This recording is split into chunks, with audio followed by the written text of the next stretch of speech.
la sabiduría. Ya sé, Proverbios 8. Vamos a leer primero en Juan 4, del 7 al 8. ¿Qué dice? Amados, amémonos unos a otros porque el amor procede de Dios. Todo el que ama es nacido de Dios y conoce a Dios. El que no ama no conoció a Dios porque Dios es amor. Perfecto. Vamos a leer el capítulo 1, versículo del 1 al 5. De ahí, de primera de Juan. Primera de Juan 1, del 1 al 5. Del 1 al 5. Lo que era desde un principio. Sigue. Lo que hemos oído, lo que hemos visto con nuestros ojos, lo que hemos contemplado y palparon nuestras manos acerca del verbo de la vida, porque la vida fue manifestada y la hemos visto y damos testimonio y os anunciamos la vida eterna, la cual estaba ante el Padre y nos fue manifestada. Lo que hemos visto y oído os lo anunciamos para que también vosotros tengáis comunión con nosotros, y esta comunión verdaderamente es con el Padre y con su Hijo. Perfecto, perfecto. Muy bien. Viendo eso, hoy vamos a pasar a estudiar esa relación padre-hijo. ¿Cómo se entiende eso? Vamos a hacer el repaso. Lo primero que vamos a empezar a ver, porque la escritura se responde y se estudia sola. Yo les hago la pregunta: ¿cómo se manifestaba Dios en el desierto? Cuando recién salió de Egipto. ¿Qué había allí? ¿Sí se acuerdan? La nube. Una columna de nube. Dice Amud e Anán. Vamos a ver algunos pasajes ejemplares. Vamos a ver, por ejemplo, Éxodo 13, 21 al 22. Miren lo que dice ahí. Éxodo 13, del 21 al 22. Éxodo 13, del 21 al 22. ¿Qué dice? Léalo. y Jehová iba delante de ellos. Ojo, Adonai, ahí aparece el nombre de las 4 letras. Preste atención y medite mucho ese verso. Adonai iba, 13 del 21 al 22, y Adonai iba delante de ellos. ¿Cómo? De día en una columna de nube para guiarlos por el camino, y de noche en una columna de fuego para alumbrar. Perfecto. Fíjense ustedes, Adonai iba manifestado de día en una columna de nube y de noche en una columna de fuego. Interesante. ¿Estaba o no estaba Dios ahí? Estaba. Ahí no había un ángel, ahí no había otro. Dice él, Adonai estaba allí, iba delante de ellos. Ahí no dice un ángel del Señor. ¿Y cómo lo dice? De una manera especial, una columna de nube. Es una cosa muy extraña. Y una columna de fuego. Vamos a leer otro pasaje. Éxodo 24, del 20 al 24, perdón, 14. Éxodo 14, del 20 al 24. Y parece ser Pero ahí era una manifestación. Por eso. Una manifestación Por eso, no entero. lo que estamos hablando allí es si estaba o no estaba él. ¿Me explico? Si estaba o no estaba. De la forma que sea, estaba. Que lo que hay es que determinar quién era. ¿Y La cómo? forma en que estaba. Claro, ¿y cómo? ¿Sí? cierta ocasión yo escuchaba de que eso era de pronto, además de una guía, una protección solar. Claro, también. Sí, para que la gente no lo bautizara el sol. Vamos a ver Éxodo 14, del 20 al 24. ¿Qué dice? Iba entre el campamento de los egipcios y el campamento de Israel, y era nube y tinieblas para aquellos, y alumbraba a Israel de noche, y en toda aquella noche nunca se acercaron los unos a los otros. Siga. Y extendió Moshe su mano sobre el mar, e hizo Adonai que el mar se retirase por recio viento oriental toda aquella noche, y volvió el mar en seco, y las aguas quedaron divididas. Entonces los hijos de Israel entraron por en medio del mar en seco, teniendo las aguas como muro a su derecha y a su izquierda. Y siguiéndole los egipcios, entraron tras ellos hasta la mitad del mar, toda la caballería de Faraón, sus carros y su gente de a caballo. Y aconteció a la vigilia de la mañana, que Adonai miró el campamento de los egipcios desde la columna de fuego y nube y trastornó el campamento de los egipcios. Perfecto. Vamos a leer Éxodo 19:9. Mira lo que dice. He aquí, yo vengo a ti en la espesura de la nube. Dice así, ¿verdad? Una nube espesa, sí. Diga. En el espesor de la nube. Eso. ¿Qué más sigue? Para que el pueblo oiga mientras yo hablo contigo y también para que te crean para siempre. ¿Habló o no habló Dios allí? Sí, y a todo el pueblo. A todo el pueblo, para que todo el pueblo escuche. Y estaba hablando desde la nube.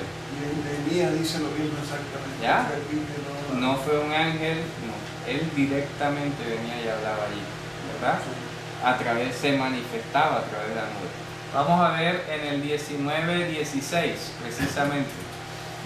Al tercer día, siendo de mañana, aconteció que hubo truenos y relámpagos y una nube muy espesa sobre el monte y un fuerte sonido de shofar, y todo el pueblo que estaba en el campamento se estremeció. Muy bien. ¿Qué estoy tratando de introducir con esos versículos? Evidentemente, vamos a hacer un gráfico. Aquí está el planeta Tierra y por acá en las alturas celestiales está Dios, Eloah. Vamos a poner aquí Eloah. Perdón. Eloah. Y aquí se está manifestando una nubecita, una columna de nube. Y dice que Él está aquí. El hecho de estar aquí impedía que estuviera acá. ¿Por qué? ¿Por qué? No, dígalo con No, pero confianza. pongo la explicación que Aquí estamos leyendo que literalmente Dios estaba o se encontraba en esta nube o en esa columna de fuego cuando hablaba con los hijos de Israel, cuando iba delante de ellos, y hablaba desde la nube para que todo el pueblo escuchara y todo eso. Eso impedía estar Él aquí, impedía que estuviese en los cielos. No. seguro. ¿Por qué? Porque Él está en todas partes. ¿Correcto? Es decir, lo que nos tenemos que quitar nosotros, la idea, es que Dios está solo en los cielos. Es que no hay espacio desocupado entre Dios y la nube. No hay espacio entre el cielo y la tierra. Eso. Es que el profeta dijo, el estrado es... Ahí vamos. Eso está en 1 de Reyes capítulo 8. Pero porque dice, por ejemplo, o sea, yo no he habitado El cielo su tabernáculo trono desde Egipto. y la tierra el Porque estrado de Egipto- sus pies. Desde Egipto. Sí, claro, dice sí. Dice, Pero ¿en qué parte? yo no he habitado en casa desde Egipto. Yo no- o sea, Vamos, dice- tendríamos que buscar el verso para leerlo Ah, bien. es eso, está en Crónicas. Vamos a ver, Sí, cuando hace el templo. por eso, vamos a ver primero de Reyes capítulo 8. Primero de Reyes capítulo 8, versículo 27, sí. 27. Mira la pregunta que hace el rey Salomón. 8:27. ¿Quién lo lee? Primero de Reyes 8:27. Entonces no hay espacio vacío entre la tierra y el cielo, en primer lugar. Así que se escuchó una voz aquí, está en todas partes. ¿Me explico? No es que Dios esté por allá arriba escondido O bajó a hablar aquí. y bajó aquí y desocupó un momentico el trono allá y se Tuvo que, vino, exacto, tuvo que salir, echó llave y se vino a hablar. y se vino a hablar aquí con... ¿Ya? Porque haremos que pensar de esta manera. No. Si Dios todo lo Sí, dice. porque Por casi eso. es el ser Pero humano. es que la No lo mera compara idea, humanamente. la mera idea de que Dios está en los cielos, lo hacemos por allá y no lo imaginamos llenando todo. Que yo es todo. Claro, ¿ya? Exactamente, el problema es que por ahí alguna fuente gnóstica se desvía y comete el error de llamarle a todo Dios, y eso no es correcto. Una cosa es que todas las cosas creadas hablen de la grandeza de Dios, Su eterno poder. de su eterno poder, su deidad, que eso lo dice la Escritura en Romanos capítulo 1. Ah, Y otra cosa es decirle que Dios es todo. pero si ¿Me explico? En términos gnósticos e hinduistas. Porque, por ejemplo, para los hindúes, cualquier cosa es Dios. No, Dios está en todas partes. Sí, eso es una verdad, pero es tramposa. Es que, ¿sabes lo Porque- que Entonces termina? ellos pues, se concentraban en cada cosa como una divinidad. Sí, pero ellos terminan diciendo, es más, tú eres Dios. Exacto. Por eso, Ahí Ese- termina el... Eso, ahí esa es es la donde doctrina, termina el exacto, la cizaña. Ese es el problema. Es una verdad decir, sí, Dios está en todas partes. Pero ¿cómo lo miras? Pero entonces, ¿qué implica? Ah, que tú eres Dios también. No, Señor.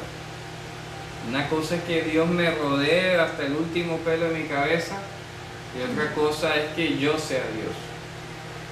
O sea, no, eso no es admitible. O que Dios esté en cada cosa. Exacto, en todo el mundo. como- Entonces, ¿a dónde como llevaría una eso? deidad. Entonces no habría razón para decirle que va a haber gente que se va a perder.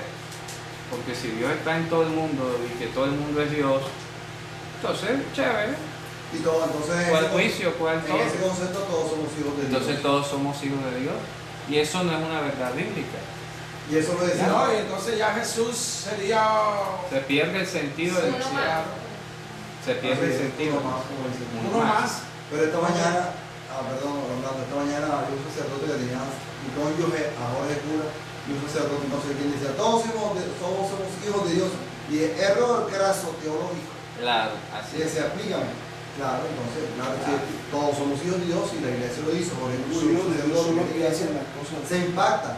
Claro, claro, Yo un día dije lo contrario en una reunión de amigos y casi me linchan, literalmente. claro. Es decir, hombre, la Biblia dice que todos partimos de ser hijos de la ira de Dios. De ahí sí, todos somos hijos de la ira de Dios. De ahí para adelante es que Él nos escoge por su gracia y nos va echando para el lado de la misericordia. Pero partimos siendo hijos de su ira. Vamos a ver 1 Reyes 8:27. 1 Reyes 8:27. Voy a leer 1 de Reyes 8:27. Pero, ¿es verdad que Dios morará sobre la tierra? He aquí que los cielos de los cielos, no te pueden contener.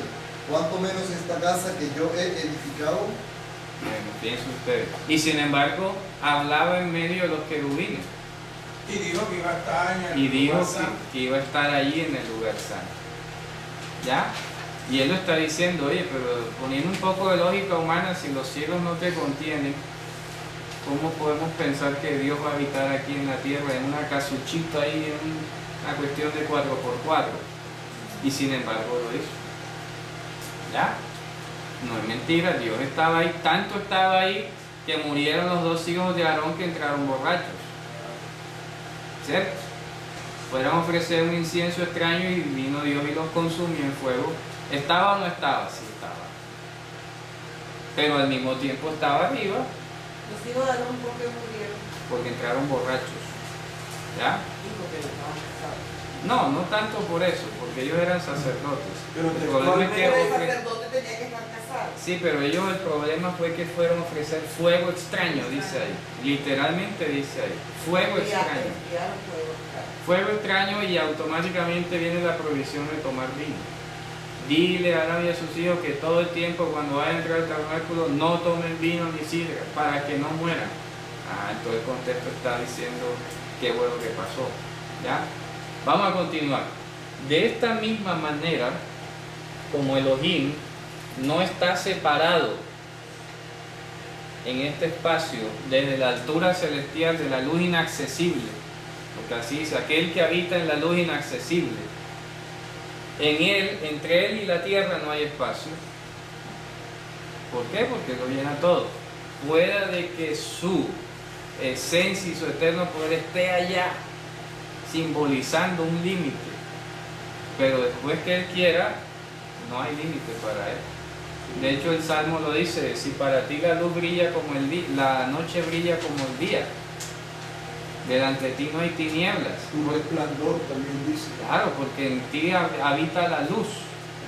Entonces, delante de Dios no hay tinieblas. La tiniebla es algo óptico de nosotros acá, pero Dios todo lo ve claro. ¿Ya? ¿A dónde vamos con ese ejemplo? Por eso empezamos con la nubecita, empezamos con la columna de fuego, empezamos con el tabernáculo, con el templo, para mostrar de que a pesar de que Dios habita en la luz inaccesible, se la ingenió para depositar su presencia aquí en la tierra. Solamente que en la antigüedad su presencia era incorpórea. La presencia de Dios en la antigüedad era incorpórea. Se manifestaba en fuego, se manifestaba en columna de humo, se manifestaba en juicio, en una voz que hablaba del monte Sinai, habían voces, la Bat Kol, por eso hablábamos de la Bat Kol también. En ¿Ya? cosas, no personas. Exactamente. Hablaba a través del profeta, inspiraba, era un poco más indirectamente, pero era él. ¿Ya? Se la ingenió. A eso, aquí es donde vamos a empezar a hablar un poquito de lo que es la diferencia entre Ruach HaKodesh, la Shekhinah y la Neshama. Son tres conceptos importantes que también se han distorsionado y que es necesario entenderlo correctamente. Lo que es bíblico, Ruach HaKodesh, en primer lugar. Piensen ustedes, la palabra Kodesh, esto se lee Kodesh, la palabra Kodesh significa santidad. Santidad. Eso lo podemos ver. Cada vez que usted ve la palabra santidad en la Biblia, ya aparece Kodesh.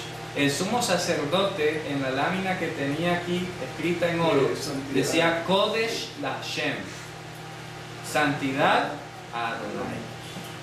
¿Ya?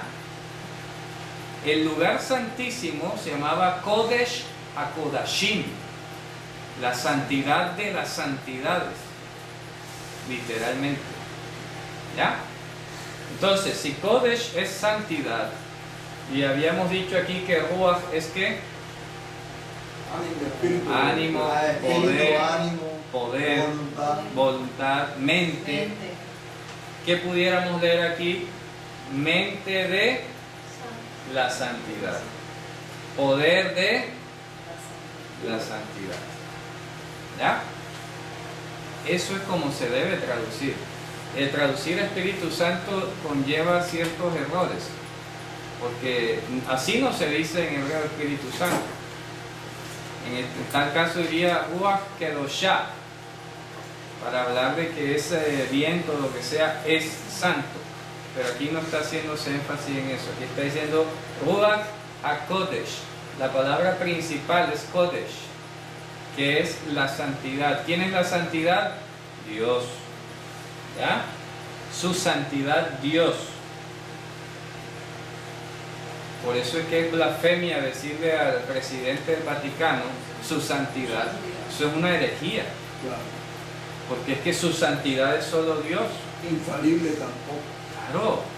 Ya de entrada es una ofensa decirle al presidente del Vaticano su santidad. Si yo fuera el presidente, jamás se lo diría. Es que ni hablara con él. ¿Ya? Por protocolo te toca. No, es que no. O sea, no iría jamás, en serio. Podrías evangelizarlo. ¿Ya? No iría jamás, y si me tocara hablarle con ese hermano para evangelizarle, no diría su santidad. ¿Cómo está, señor Francisco? ¿Cierto? Ajá. Que la diplomacia es herética en muchos casos, como en este. Su santidad es solo Dios. El presidente anterior de México, pues yo se rodeó y le dio la mano, se besó. Y creo que fue el anterior de Clinton, pues yo le dio la mano. ¿Cómo estás? ¿Y tú crees que el de Israel se inclinó? No, ninguno, el americano no se inclinó, le dio la mano así. Claro. En cambio, el de México Ni salió. Fidel Castro tampoco. Claro. Le sale la mano. El de Israel tampoco, ni siquiera se... Y, Claro. y decirle padre, No, peor todavía. Vea, su santidad es solo Dios. Ojo. yo le digo ministro. Entonces, mente o poder de la santidad, mente o poder de Dios. Eso es Ruach HaKodesh. ¿Qué pasa? El poder de la santidad de Dios es multiforme. se puede manifestar de muchas maneras y de manera soberana. ¿Ya? ¿Me explico? Por ejemplo, el poder de la santidad de Dios fue lo que consumió los sacrificios que hizo el profeta Elías. Eso es poder de la santidad de Dios. Descendió fuego y se comió el sacrificio mojado y todo. El poder de la santidad de Dios es lo que hizo, digamos, que se multiplicaran los panes. ¿Ya? El poder de la santidad de Dios es lo que va, digamos, a traer la tribulación. El poder de la santidad de Dios se manifiesta en los dones espirituales. ¿Está claro? Está en Corintios. Dice, un don es diferente, pero todos provienen de un mismo poder, que es el poder de Dios. ¿Ya? ¿Está claro eso? Sí, un don es diferente a otro don, pero todo bien procede del mismo poder. Muy bien. Entonces, para que entendamos con minucia y milimétricamente el uso de las palabras, ese Ruach HaKodesh, ese poder de la santidad de Dios, cuando desciende y se queda residiendo en el ser humano, se le llama Neshama. ¿Ya? Neshama. O sea, la acción La acción de quedarse en alguien, se llama Neshama. Neshama. Claro. No es que Ruach HaKodesh sea algo distinto a A Neshama. Neshama no lo es. ¿Me explico? Cuando habita en ti. Ruach HaKodesh no es diferente a Neshama, pero al mismo tiempo la Neshama no es todo lo que es Ruach HaKodesh. ¿Me explico? Cuando habita en ti, el Ruach HaKodesh. O sea, específicamente Neshama es Cuando el Ruach está. HaKodesh reside dentro del ser humano. Pero el Ruach HaKodesh se puede seguir manifestando externamente. ¿Me explico? Externamente. Porque es el poder de la santidad de Dios. Soberano, autónomo. ¿Verdad? Solo que cuando reside adentro se llama Neshama. Y cuando acompaña a Israel, es un término más tardío, ya es de la literatura judía, digamos, cuando acompaña a Israel, esto digamos individualmente, ¿ya? Individualmente.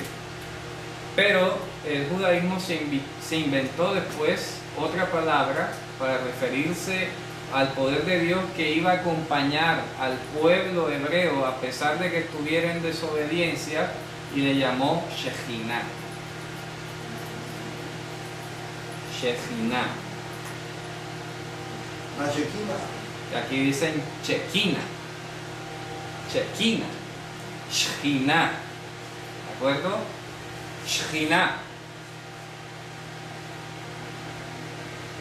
Así se pronuncia. Shejinah. Esto es, el ejemplo más claro está en el Talmud. Dice, ¿qué es la Shejinah? Suponte tú que... Esa palabra no está en el texto bíblico. No, esto no sale en la Biblia. Ah, Ni siquiera Neshama sale en este sentido. Sí sale Neshama en la Biblia, pero toca explicarlo más. Pero esta sí no sale. Estas dos sí salen. ¿De acuerdo? Porque de hecho, Yehoshua Mashiach es Nishmat Hayim. Nishmat Hayim. La Neshama vivificante. ¿Ya? Cuando Pablo dice que Jesús es el espíritu vivificante, ahí no usa Ruach. En hebreo no se refiere a Ruach, se está refiriendo a la Neshama. Una manifestación Individual sí, del poder. a la habitación. A la habitación individual que iba a ser el poder de la santidad en cada persona. Por eso él dice, él es la Neshama. La Neshama viviente, el espíritu vivificante. ¿Ya? Entonces la Shejinah, iba a decir el ejemplo, es como que un patrón echó a la empleada, pero la empleada se llevó al hijo, como si estuviera secuestrado. ¿Ya? Entonces viene el patrón, nada más que por recuperar al hijo, reincorpora a la empleada. Entonces, esta Shejinah es lo que llamaríamos más o menos como las arras. Es como que Dios no se resiste a abandonar a Israel. ¿Ya? cuando Israel fue llevado a Babilonia, se dice que a pesar de que estaban castigados, a pesar de que habían hecho lo malo, la Shejina los acompañó. O sea, porque la palabra Shejina significa habitación o residencia de Dios, obviamente. Entonces, a pesar de que fueron castigados, Dios no los dejó solo allá en el castigo. Es como que usted, digamos, castigara a su hijo de no salir a la calle y lo encierra en el cuarto, pero va y le lleva la comida, va y le lleva el jugo, va y le lleva la cuestión. Eso se llama Shejina, acompañamiento en el castigo. Acompañamiento en el castigo. Eso se llama Shejina.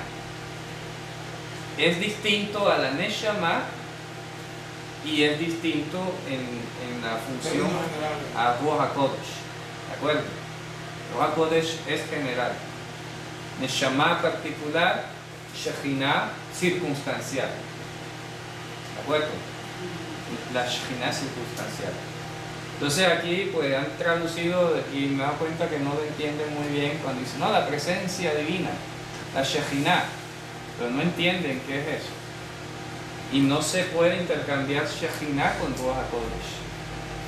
Son cosas lingüísticamente diferentes.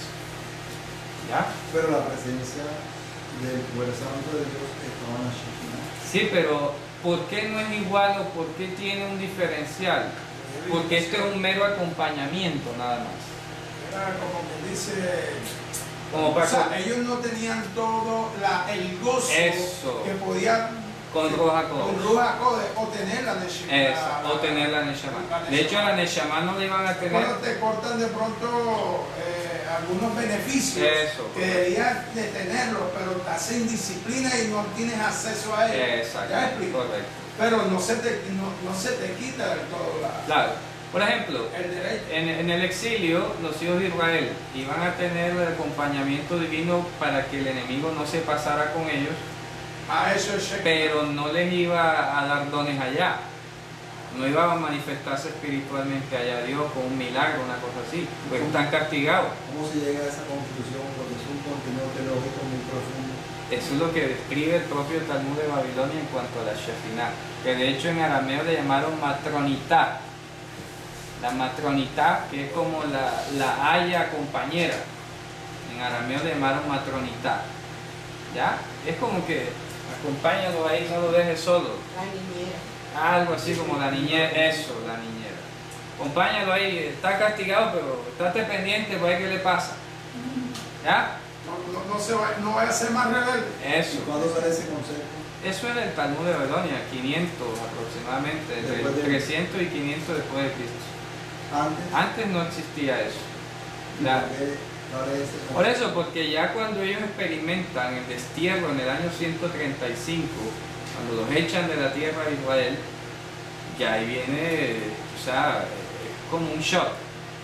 Pero al mismo tiempo como que se consolaban a sí mismos Por la Shekhinah. y recurrían a las palabras de los profetas. Bueno, la Shejina nos acompaña y tal. ¿Ya? Entonces que el Eterno dijo que nunca nos va a abandonar. Exacto. Igualito, eso lo dice el Evangelio. En la carta a los Hebreos dice, porque no te abandonaré ni te dejaré solo. Eso es Shejina. Pero Dios no le bastaba ni le basta estar acompañando y no dejando solo a Israel. Su propósito es Neshama. ¿Ya? Podríamos decir que la Shekhinah estuvo en el desierto. Claro. Pero no. La Shejina no estuvo en el desierto. Porque es que estamos hablando de que la Shejina es concepto solo circunstancial cuando hay castigo. ¿Me explico? No, pero ellos iban hacia la tierra de Israel. ¿Me explico? Por eso es que el concepto no sale en la Biblia. Por eso el concepto no sale en la Biblia. A pesar de que él iba castigando a algunos allí, no había una reprensión nacional. ¿Me explico? Pero él estaba cuidando de que esto no entrara, sino que entrara la generación. Obviamente, como le estoy diciendo, entonces la Shejina no está ahí en el desierto. ¿Ya? No se considera, lingüísticamente no aplica. Porque solamente se hizo patente, por ejemplo, pudiéramos decir que sí estuvo en el exilio a Babilonia. Allá sí, porque eso fue castigo. Ahora en el destierro de Israel del 135 podemos decir que ha estado la Shejinah preservando al pueblo judío y esperando a ver a quienes se le deposita el Ruach HaKodesh. ¿Me explico? La Neshama. Pero fíjense ustedes que ellos parten de lo contrario. Los judíos, hablando con el rabino Moshe Ohana, él decía, yo decía, rabino, pero mire que la parashá dice que cuando Dios habló en Monte Sinaí, Moisés dijo, este pacto lo hago con ustedes y con los que no están aquí, con nosotros hoy. Rabino, yo estaba ahí. Bueno, tu Neshama sí, pero tú no. Ay, entonces, ¿cómo hago para tener la Neshama que estaba en el monte? Porque es una leyenda judía,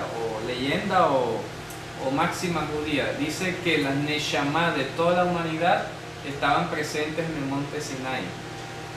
Pero que solamente la Neshama desciende, figura de tú, cuando te circuncidas. Ya, ahí se dañó la mujer no, porque la mujer se completa con el marido. En obediencia. Ya, exactamente. Entonces, fíjate tú, ahí se dañó porque la primera frase es bonita. Es como si dijéramos hoy, hey, Dios no quiere que ninguno se pierda. Ya, eso coincide con el Evangelio. Entonces, una forma hebrea de decirlo, todas las Neshama del mundo estaban en el monte Sinai. Correcto, ¿se entiende? ¿Ya? No se entienda Neshama como alma, ¿ah? No. Neshama hablando como el depósito del poder de la santidad de Dios en cada persona. Las arras. Ahora, El problema fue que yo le pregunté, entonces, ¿cómo hago para tener mi Neshama que estaba allá? Circuncídate y te vas enseguida, así, corriendo. ¿Ya? Pero los términos lingüísticos de Shekhinah aparecen en el Talmud, y el Talmud se dice que aparece por ahí, como diría yo, me corrige, como el 350 hacia adelante. De modo tal que lingüística y teológicamente la Shekhinah también estaba en la tradición, en los hombres del segundo templo. Es difícil. ¿Por qué te digo? Porque es un concepto que surge ante el exilio del 135. Solo después de Mashiach. Claro, Pero, claro. Antes no se hablaba de eso. entonces, ok, pregunto, cuando el alfuego desciende en el lugar santo, ve, dile que yo me mostraré, y se presentaba una vez al año y hacía ¿cierto? El sacrificio, ahí que descendía y decía El Ruach HaKodesh. No es Shekhinah. ahí, pero la acción de Shekhinah, cuando Por eso te digo, es solo circunstancial. Se habla de Shekhinah cuando el pueblo en general está en castigo. está en castigo, Sí. en el desierto, No, desierto no. Desierto no es en castigo. cautiverio. Cautiverio, exilio. Chao. Chao. lo único cierto es que el concepto aparece después de Mashiach. Claro. Sí, porque es que la Mishnah se escribió en el 250 después de Cristo y de ahí para adelante ellos pretenden pues remontar. Ese es el concepto. Ya. Y la iglesia y la reforma protestante toma la Shekhinah como la manifestación de Erróneamente, claro. Ahí es donde viene el gran error. O sea, Claro. ¿de dónde bebe? ¿Cuál es la fuente para que la reforma diga Correcto. que la Shekhinah es la manifestación Está mal de Dios? entendido. Exacto, no sé. Sí me explico la Sí, clase sí. que quiero que me aclare. Sí, por eso, quién sabe a quién. En el día de Yo Pentecostés. te digo algo, los principales puentes para eso han sido lamentablemente algunos mesiánicos, que no sabían suficientemente hebreo ni literatura judía, y de una vez, la Shekhinah, la presencia divina, y pensaron que era lo mismo que Espíritu Santo. Yo pienso que algún cristiano tuvo contacto con algún mesiánico y ahí se produjo el corte. Pero es que tú escuchas a la línea evangélica, deja que descienda la Shekhinah. Eso la no Shekhinah. entiende lo que está Por eso, diciendo. pero es que ¿de dónde sacan ese concepto? Si eso viene prácticamente antes de Mashiach, nunca existió Nunca existió Shekhinah. eso, nunca existió Shekhinah. O sea que hay una diferencia abismal Grande. y gravísima. Sí, En cuanto de dónde sacaron eso, y ellos mismos lo saben. no lo saben. Segundo, el problema es que tenemos tres palabras que Técnicas. son sinónimas. Aparentemente. No, Aparentemente. son sinónimas. Hemos discutido que una palabra sinónima no significa que sean iguales. Exacto. Estoy bien sinónimo. Ajá, Pasa que el concepto también de sinónimo es que creemos que es igual. claro. y no No tienen igual. una De hecho, diferencia. Aquí hay en- 3 palabras sinónimas, pero no son iguales. Están dentro de su contexto, son totalmente diferentes, Claro, funcionalmente funcionalmente la una diferente. de la otra. Así es. ¿Ya me explico? Correcto. Entonces el problema es que la palabra Shekinah se ha relacionado con Ruach HaKodesh y con la Neshama, Claro. como si fuera, y de hecho De alguna manera, pero la es Shekinah es algo de Dios. Claro, es algo de Dios. Sale del Ruach HaKodesh, Es algo de pero Dios. no es completamente el Ruach HaKodesh, no lleva toda la bendición o la plenitud, correcto. ya que el espíritu del Ruach HaKodesh Correcto. puede darnos a aquel que sea lleno. Por eso manda, pide que seamos llenos Del Espíritu. Correcto. Santo, Eso. no de Shekinah. Eso, muy bien. ¿Ya? Excelente, hermano. El otro Excelente. error es cuando se le da orden, que descienda la Shekinah. Ah, sí. Claro, perfecto, está perfecto. No se sabe lo que está hablando, porque no sabe qué es Shekinah. No, yo no no sabía, sabe- yo la vida, yo no sabía qué es eso. Bueno, Hasta fíjate, ahorita lo estoy tiene aprendiendo. una definición muy técnica, muy específica, y por eso, si tú le dices habla con un judío, te va a distinguir el de Ruach HaKodesh, de Shekinah y de Neshama. Claro, porque son 3 cosas diferentes, o sea, funcionalmente diferentes. ¿Ya? Pero no se pueden confundir la una con la otra. Entonces la Neshama, piensen ustedes, el problema es que hoy, a corte de hoy, el judaísmo que se ha mistificado, ¿cierto? Ya considera la Neshama como un alma. Entonces hay un rezo que leen en las mañanas: esta Neshama que tú me has dado es pura, ella se va y regresa a mí por A tu las 5 de la misericordia. mañana lo cogen Y y tal, como si la Neshama fuera como que tu alma se sale No, como que inclusive con lo que tú naciste. con lo que tú naciste. Porque los judíos, por eso es que viene la definición de que todos los judíos tienen parte en el mundo venidero, porque es que ellos creen que nacen con Neshama. sí, es una Y garantía ahí que es una garantía que no, ya, tú tienes la Neshama, pero puedes no. hacer lo que quieras. Eso es lo que viene a revelar el Evangelio. El Evangelio dice al judío: oye, ¿quién te dijo eso? Como le decía Juan, ¿quién los enseñó que ustedes iban a escapar de la ira venidera? ¿Quién les dijo eso? Y además agregan ¿Ah? que yo soy hijo de Abraham. Claro, su hijo Abraham, los méritos de los padres. ¿no? Lo demás no me interesa. Ustedes, si no creen Mashiach, no tienen Neshama. Ah, que usted me dijo a mí, como eso dice el rabino, ¿usted cree que es por la circuncisión? Pues yo le digo que es por creer en Mashiach, ¿verdad? Así es. Porque la circuncisión, la carne me la hago y ya, ay, me va a bajar el grandísimo poder de Dios sola por la circuncisión. Es una obra. Entonces yo vine y yo le hablé: oiga, ¿no le parece a usted más bien que hay algo más importante que se está olvidando, que es la circuncisión del corazón? Así es, Oliver. La que hace Dios. La que hace Dios La que mismo. hace Dios, Y por él otro se la hace el quedó hombre. así callado.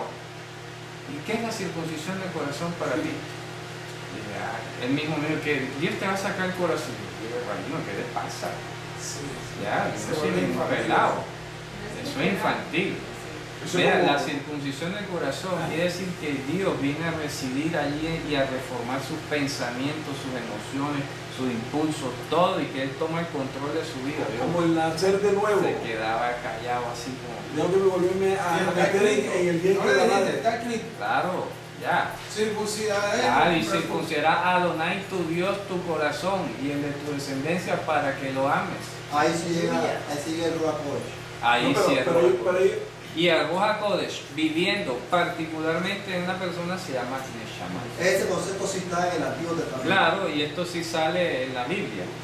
Por ejemplo, sale en Génesis cuando dice que Dios creó al hombre el polvo de la tierra, Ajá. pero que en el futuro Él introduciría la Neshama vivificante, que es Mashiach, No al Espíritu Santo. no el Espíritu Santo.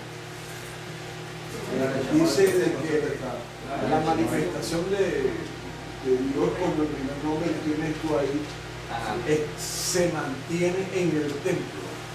claro. O sea, ellos tienen la... Ahora hay una cuestión que es la parte que no entiendo. Eso está escrito en la Biblia, que su espíritu se mantendría perpetuamente en el templo. Bueno, Entonces yo pregunto, y ahora mismo en esa ruina que están ahí, no, el problema es con la palabra perpetuo. Ese es un problema de lingüística, digamos así. La palabra cuando dice perpetuamente leolam, en hebreo leolam, miren, vamos a escribirla acá, leolam, ¿cierto? Leolam significa por tiempo escondido. por tiempo escondido, porque la raíz alam, de donde viene la palabra alam, significa esconder. ¿Ya? Por ejemplo, No le olam ba'ed. no, olam ba'ed, ya ed sí es eternidad, que es ed ad, donde dice abi ad, ¿Cómo es eternidad? Hola. le olam ba'ed. Olam ba'ed. Esa es otra, ya, esa es otra cosa. Pero cuando dice Leolam, está diciendo por un tiempo escondido que solamente yo sé. El apóstol Pablo lo tradujo, yo creo que de la mejor manera posible cuando dijo hasta el tiempo de reformar las cosas. ¿Ya? Por eso la carta a los hebreos se dedicó a decir, oiga, ya pasen la página, el templo ya se destruyó, o se va a acabar, ya pasen esa página. Como veíamos en la clase anterior en Hanukkah, ¿verdad? Ya ahí no había sacerdocio de línea de Aarón, eso era una cueva de ladrón, etc. Está próximo a desaparecer, es necesario cambio, se pasó la página. Pero de todas maneras todavía hay tanto judíos como cristianos que llevan el papelito de la oración y la meten. Eso es tradición. Eso es engañarse. Eso es engañarse. Costumbre y tradición. Eso es engañarse. ¿Ya? Y cristianos también. ¿Por qué? Les voy a decir cuál es el grandísimo problema que viene. El grandísimo grandísimo problema Los que viene. papelitos al muro occidental. Por si metí papelitos A ver, occidental. vea, Yo lo metí. le voy a decir. También. Vea, Otra. vea lo que le voy a Se decir. emocionó. El problema. Por si la boca, por si la boca. Vamos a ver la foto, vamos a tomar la Sí, foto. Parece que yo estuve aquí. Por eso nada más. Escucha, el problema de esa creencia de que allí está Dios todavía escuchando a través de la pared, que no era nada del templo, porque esa pared no era el templo. Eso era un contrafuerte de la planicie a donde arriba estaba el templo. Eso es una base que está Una base, afuera. sí. Porque eso no tiene que ver nada con el templo. No tiene nada que ver El con el templo templo. está a metros allá. Arriba, sí, por allá, en la mezquita de la roca. Entonces, el problema de ese mito judío popular es que mantener la expectativa, porque ahora ellos se van a proponer construir el templo y van a alegar de que Dios va a estar ahí, y eso va a ser mentira. Eso va a ser mentira, porque allí no va a manifestarse el poder de Dios. Ruach HaKodesh no va a estar allí. ¿Por qué? Porque no va a haber sacerdocio de acuerdo a la línea de Aarón. Ya además de todo el sacrificio fue sustituido, así que Dios no va a contradecirse. Por uno mayor. Esa es la antesala del anticristo. Es la antesala. Ya. Porque ahí cuando se manifieste cualquier cosa sobrenatural, es Dios, y se va a engañar. Se va una ¿Ya? Porque dice que Satanás mismo se viste como ángel de luz, y no es extraño que sus ministros lo hagan también. Diga, hermano. El concepto no lo borres por tiempo escondido, lo hayamos revisado y estudiado Sí. aquí hace rato y dijimos que era estatuto de tiempo indefinido Eso. o indefinido. Eso. Es lo mismo. Lo mismo. Eso lo estudiamos en número 19. Eso. Cuando era la Jucat codificación de Olam. los puntos. Correcto. Ahí dice, entonces, ¿cuál es el concepto? ¿Cierto? Sí. Que la Jucat Olam es el estatuto de tiempo indefinido o escondido. Eso, correcto. Así es. Tiempo definido, escondido, hasta cuando Dios diga. Indefinido. Indefinido. Hasta cuando Dios lo Hasta diga. cuando Dios Hasta cuando Dios lo diga es cuando se derrama entiéndase hasta cuando ya cambia el sacerdocio. hasta cuando, y entonces desciende ahora es el Ruach HaKodesh verdaderamente, y que cuando habita en nosotros se llama Neshama, correcto. que no tiene nada que ver con el alma. No tiene nada que ver La con única eso. inquietud que tengo es que si el concepto de Neshama aparece como Neshama o algo parecido teológicamente en el Antiguo Testamento. No, teológicamente no. La única aparición que tiene teológica es en Génesis. En Génesis. Claro.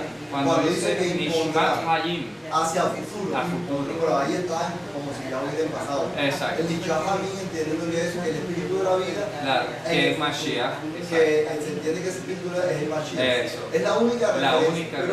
Pero ¿por qué no explica? Y esa parte para notarla y tener claridad, porque eso es interesante lo que estamos viendo. Esto se puede tomar más como la clase de hoy, como algo de teología. Sí. Más que de Es que exactamente que está escrito Claro. No, es una... Claro, lo que para pasa haga la es aclaración. que surgió, exacto, surgió como una aclaración, ¿verdad? Porque hay que entender todo eso menudeado para que ahorita que ya sigamos hablando del Padre y del Hijo, cómo es esto, ya sepamos hablar el mismo lenguaje, ¿verdad? Es como poniendo unos ladrillos para poder hacer el escalón, ¿verdad? Entonces, ¿qué pasa? Que en Génesis dice, y creó Dios al hombre polvo de la tierra, ¿ya? Dice, Vayitzer Adonai Elohim et Adam, hizo a este hombre Y creo yo, Afar min Adamá. Entonces viene un paréntesis y dice Mipah be'apah Nishmat Hayim. Cierra paréntesis. Vayhi Adam Benefesh Hayah. Vayhi Adam Benefesh Hayah.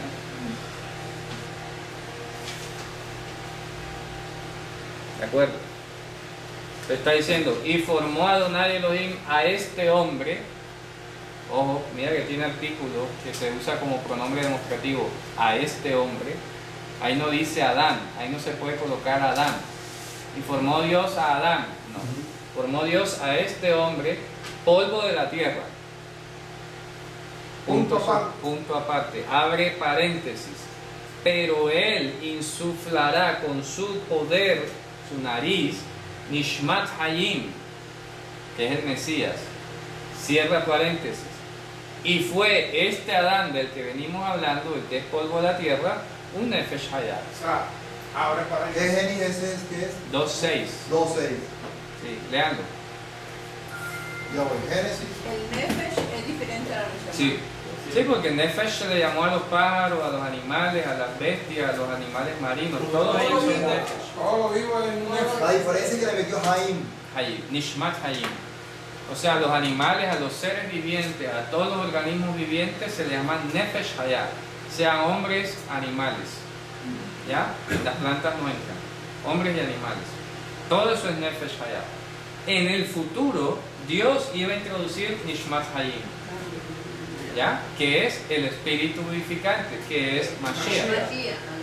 ¿Ya? 2.6. Ahora mismo, entonces, todo el mundo, toda la humanidad, en términos generales, somos Nefesh Hayah, somos seres vivientes. Pero solo los que tenemos la Neshama, tenemos la vida eterna depositada. exactamente. 2.6, lo voy a leer. Pueda, Porque Mashiach, pero ahí debería ser en la nariz. Ah, Pero- no, vea paz, es decir, con su poder, con su poder. Porque Apayim es nariz. Sí, pero figurativamente. Por eso, la nariz está simbolizando la sensibilidad. Como el pero eso lo considera el judío. Eso de que, o sea, todos son seres vivientes. Claro, Más claro. los que son llamados. Solamente, claro, en el lenguaje judío, como dice el hermano, ellos distinguen, tú eres un ser viviente, Sí, pero sí. solo nosotros los judíos tenemos la Neshama. Sí. Entonces te tienes que convertir en judío para que tengas la vida eterna. Y tienes que pagar la conversión que vale 5 millones de pesos. O sea que la vida eterna vale 5 millones de pesos. Está barata. Negocio redondo. Negocio redondo, hermano. La vida eterna vale 5 millones de pesos, que es lo que cobra un rabino por una conversión. ¿Ya? Te viene el Mesías y acabó el negocio.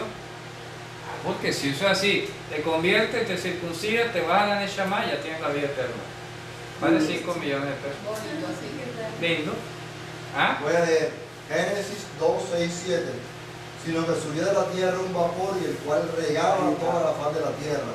Génesis 2.7. Entonces, ahora Dios formó al hombre del polvo de la tierra, y sopló Nada. en su nariz aliento de Está vida. mal. Y fue el hombre un ser viviente. No, señor.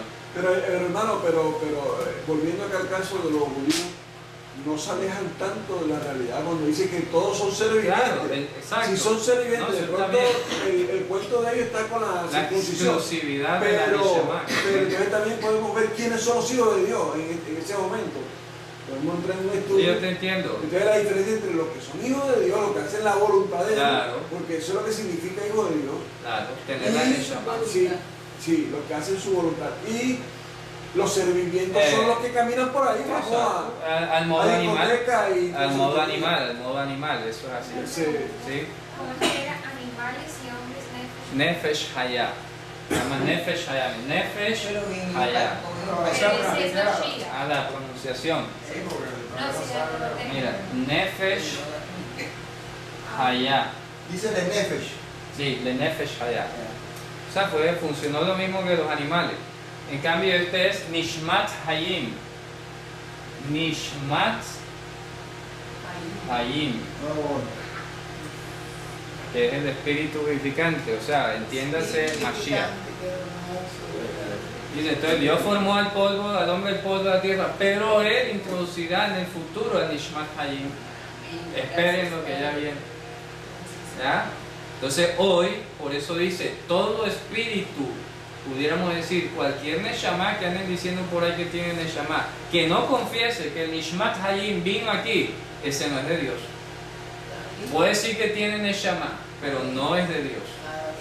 ¿Quién sabe Neshama de quién? Pregunta, ¿cómo se ve en la letra corriente? Vipah. Vipah. Vipa. Vipah. Esto es futuro. Vipah. Vipah. ¿Ya? No, porque sí. Vipah. Claro, Tipá. O sea que es una conjunción. Claro. No va conversiva de parte de No es conjunción. No es conversiva, es conjunción. Una dale. Vi.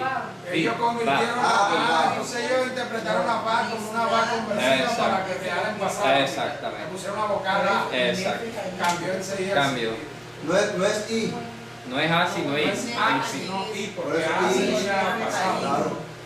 I. Nishmat Hayim y Nefesh Haya son dos palabras diferentes. Hermano, hay una cosa que de pronto hay que explicar, porque en los judíos la circuncisión, todo el significado que va detrás de eso, no es solamente el acto de cortar, sino es todo eso, y después viene el acto de la purificación.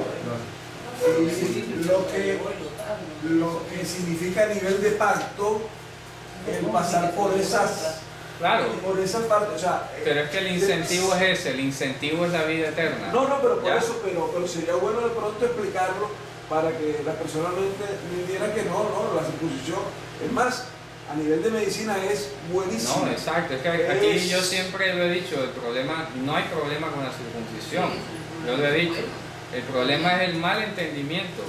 Y mira donde llegamos en resumen, la vida eterna vale 5 millones de pesos. Está barato. ¿Ya? Y resulta que dijo el